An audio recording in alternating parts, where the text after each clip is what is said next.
firearms, and more. Not sure what to get? Shoot Point Blank offers gift cards too. See shootpointblank.com for details. This is Chicago's Morning Answer with Dan Proft and Amy Jacobson on AM 560. The Answer.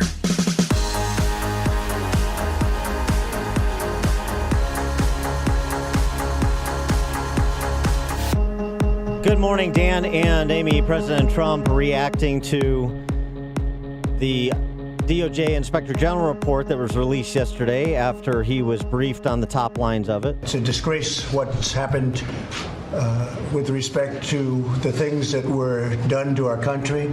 It should never again happen to another president.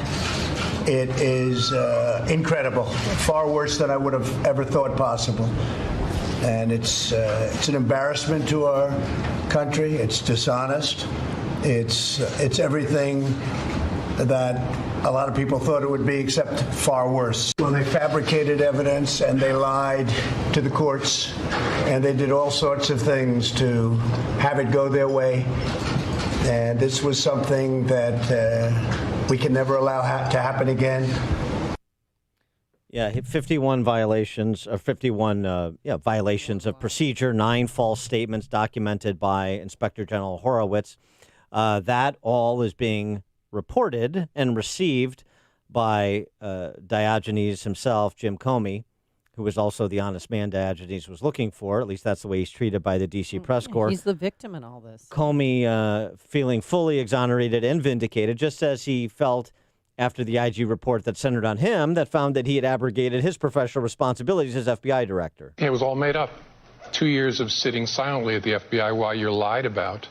And finally, the truth is out. It was lies. There was no treason. There was no conspiracy. There was no tapping of Trump's wires. There was no putting informants in the campaign. It was all nonsense. And the FBI finally has its day with the American people, and I hope they pay attention to it. Well, not only that, but Jim Baker wants, an apology from the president. He said the FBI is deserving of that. The Inspector General says there were, quote, numerous instances in which factual representations in those applications, the FISA applications, were inaccurate, incomplete, or unsupported by appropriate documentation. Oh, that statement and the statement you just heard from Jim Comey are mutually exclusive. So which is it? To help us adjudicate this matter and a number of others, we're pleased to be joined again by our friend, Lieutenant Colonel Ollie North, combat decorated U.S. Marine, #1 best-selling author, former president of the NRA. He's got a new book that we'll get to as well, The Rifleman. I assume that's a biography on Chuck Connors, but we'll ask him. Ollie North, thanks so much for joining us. Appreciate it. I just wish I was as tall as Chuck Connors. Yeah, exactly. Yeah, you could have been drafted by the Celtics. Wasn't he drafted by the There Celtics? you go. Yeah. So what about the IG's report and put it in the backdrop of the whole impeachment saga? Well, you just summed it up very well, Dan. I had to go up in New York and then back in Washington twice yesterday. Either ends of the bookends of the day were Fox News on that very issue, and clearly the IG's report points out numerous issues, at least 17. And probably a lot more if you really. I spun through the thing very, very quickly. But the bottom line of it is bad things were done by members of the FBI and by the CIA, particularly Brennan.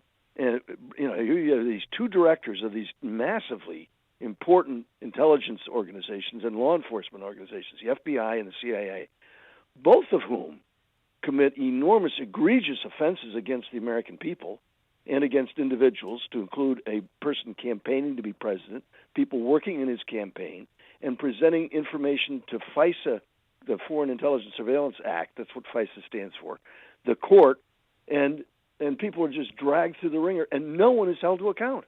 I'm stunned that people are saying what they are, and that Comey's getting away with saying what he is. I think you said they're mutually exclusive. The reality of what's in the report and what St. Jim Comey is promulgating to people that it's just not true. Well, what about? At some point, I think Durham is probably going to hold some people to account. I hope he is. Well, CNN saying this morning that President Trump's claim that the FBI was spying on his campaign is false. Well, that's false. Amy, what you've got today is a news entity that is totally irresponsible. I mean, and you see it in all of them. You know, I was a U.S. Marine for 22 years. I was a Fox News correspondent, war correspondent, and documentary filmmaker for almost as long. And excuse me, what we're seeing today is stuff I never thought I'd see in the government of the United States. The Foreign Intelligence Surveillance Act is a really, really important piece of legislation, and it deals with a treaty. It's called the Five Eyes, EYES, Five Eyes Treaty. It was very carefully negotiated. The treaty actually controls what other people can do with that information. And the 5 countries that started this whole process at the end of World War II, because we knew we just didn't have enough antennas in the air to be able to do it all ourselves. That treaty was violated by some of the things that was done by the previous administration. And again, no one is being held to account for Americans being spied on by our own government. That's just plain wrong. Well, and to your point about U.S. Attorney Durham as well as Attorney General Barr, they are politely disputing some of the conclusions that the Inspector General made, beginning with that there was a legitimate basis for the investigation, for launching the investigation in the first place. So that suggests that the Durham report may look a little bit different than the IG report. And the other thing, and what's also lost in the media since you were opining on that topic, is sort of detail and nuance. Horowitz, in his own report, says, look, my job wasn't to make adjudications on the discretionary choices of FBI. It's to say whether they could have done what they did, whether it was technically within their scope to do what they did. What Durham said in response is, well, I get to look outside of the Justice Department, the inner workings of the Justice Department. And when you look at some of the contextual factors outside of the Justice Department, I draw a different conclusion than Horowitz did. Yeah. And he's correct to say so. And he does have the power and the authority to go out and hold people accountable. And I truly do hope that they do. I understand how people feel about the president. I mean, I'm going to vote for him again. The outcome of all of this was, I think, disappointing to some who thought that the Horowitz report was going to exonerate everybody in the current administration and point the gun at the previous administration, and it fails to do either. I mean, there is going to be an impeachment. There is going to be a trial in the Senate, and the president's not going to be thrown out of office. And I don't have the gift of prophecy, but I predict that he's going to get reelected and that the Republicans are going to take the House. Now, is that retribution sufficient for what crimes were committed against all of us? I don't think so. I think when you start holding people accountable, you start at the top and you work your way down.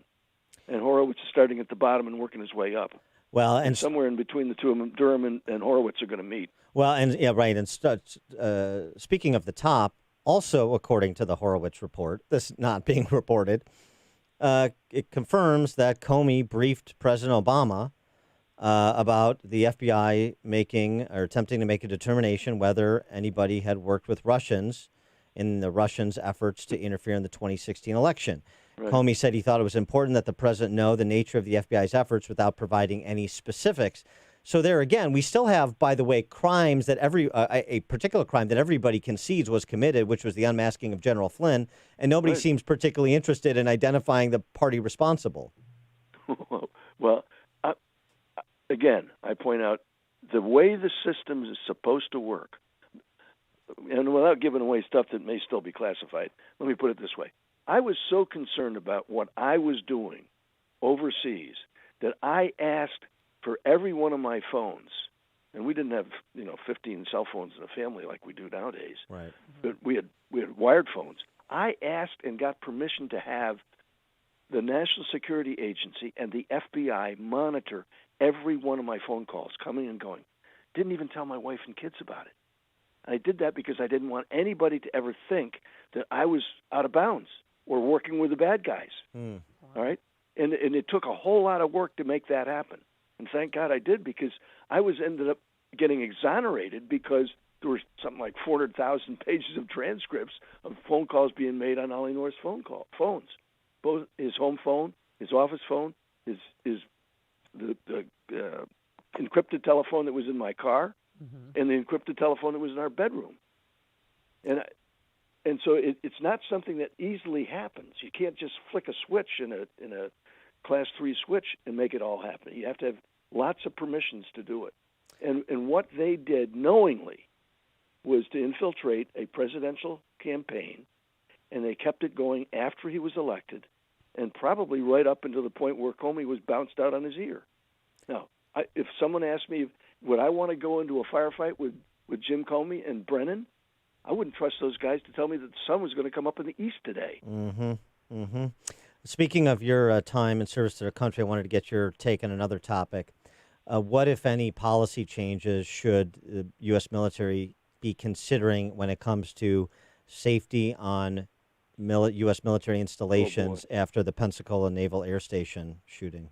I'll let you commit a little. You can commit news right here. I have a very reliable source. That's a single source. It's not been backed up by two different sources, but a very reliable source that told me last night that the perpetrator of the attack at the Naval Air Station Pensacola had, since 2012, when he was a teenager, been up on anti-American, radical jihadist websites routinely in his social media, his Twitter account, which was taken down by Twitter almost instantly, had all kinds of that stuff in it. Now, if there were any vetting done at all by our, quote, ally, by ourselves, this kid could not have gotten into the United States, not just as a Saudi pilot in training. He could have gotten in as a tourist. Yeah. The vetting that was done was non-existent, and that has got to change immediately.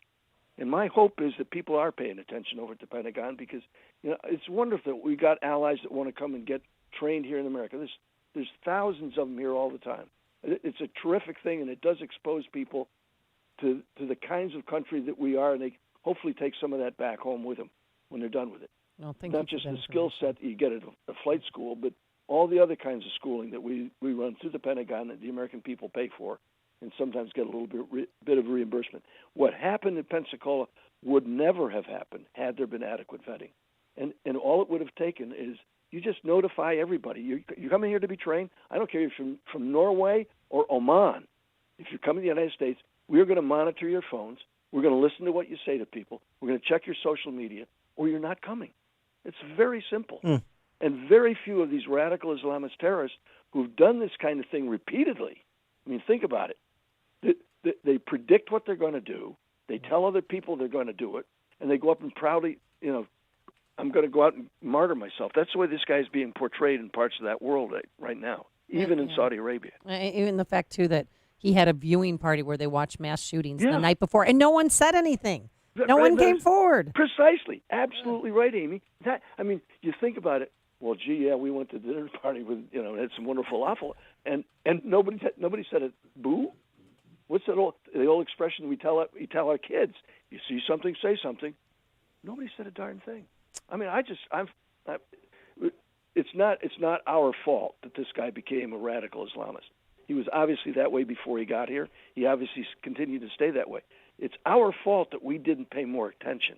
That's my complaint. I mean, I think that what has to change at the senior levels of the U.S. military, and I'm talking about Secretary Espy, has got to change the process that says, we're telling you, if you're coming here to study or to go to school or to benefit from our training, then you are going to be monitored closely.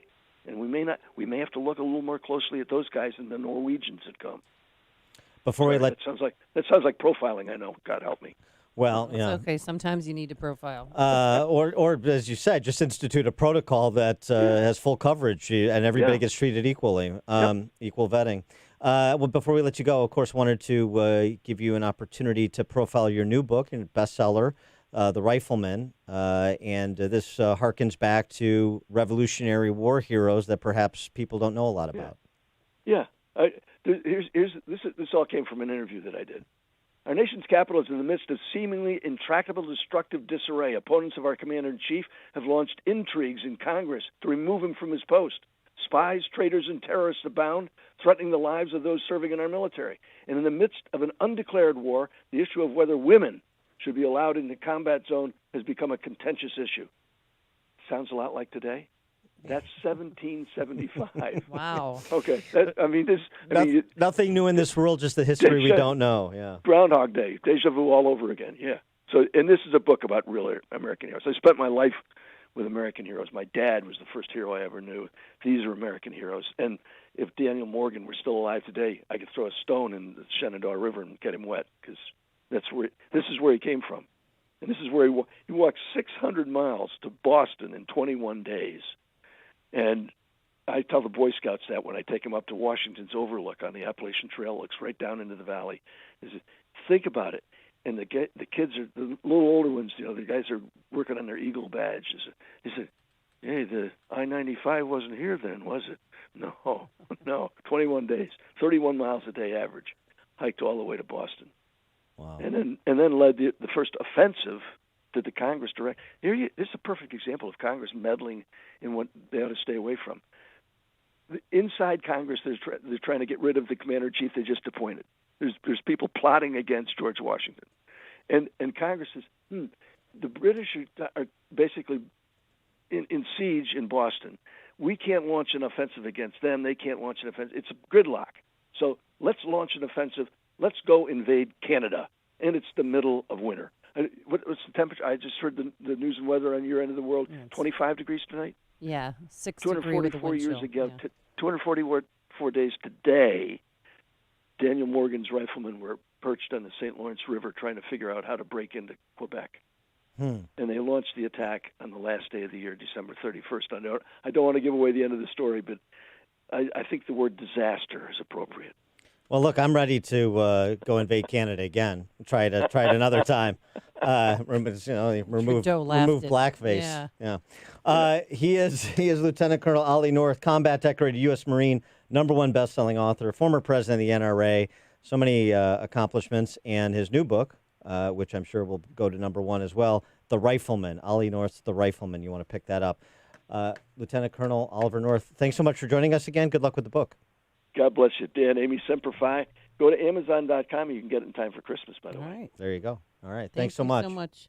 And he joined us on our turnkey.pro answer line. Before you see it on TV, share it on Facebook, or read about it in the paper. Hear it here first. This is Chicago's Morning Answer on AM 560. The Answer. There is a battle being fought right here in America. The radical left is trying to silence anyone who disagrees with them. They want to shut you up. I'm Dennis Prager. There's no more important issue facing America today. If we can't speak freely, we can't be heard. But one film is fighting back. No Safe Spaces. Every American should see this. See No Safe Spaces only in theaters. Rated PG-13. Go to nosafespaces.com for tickets. Ooh, you did see Safe Spaces? No safe space. No safe. Dennis Prager, Adam Carolla. Did you like it? Was good? It was good. There's we'll talk about it when we talk to Heather McDonald at the bottom of the 8 o'clock hour. But there were they did a good job of recounting a lot of stories that we've covered on this show, so you'll be familiar with them if you listen to this show. But there were some really cool commentaries by people like Shelby Steele. It's definitely worth seeing. Okay.